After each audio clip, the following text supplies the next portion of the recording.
Hey guys, in this video I will show you how to create password-protected pages in Wix. Alright, so let's begin with the video.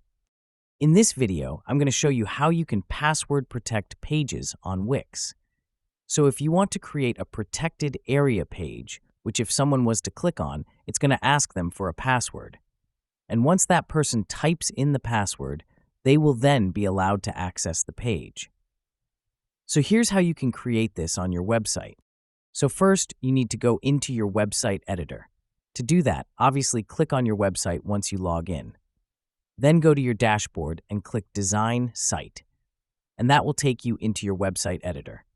From here, you need to go ahead and open and create a new page. So I'm going to go Pages and Menu. We can then click Add Page, and for this video, we'll just create a blank page, and it will then open up a new page, and it should add to your page navigation up here. I'll just call it for this video tutorial, and then we'll click Done. So now, tutorial here, we're going to password protect. So if you click on the three dots next to it, you can then go Settings, then go to Permissions, and Who can access this page. You want to change it to Password Holders, and then enter in a password. Then you can click off of this. Now, everything that you now add to this website and this page will be password protected. So if you update this and you publish it, you'll be able to check if it's working. So here you can see tutorial.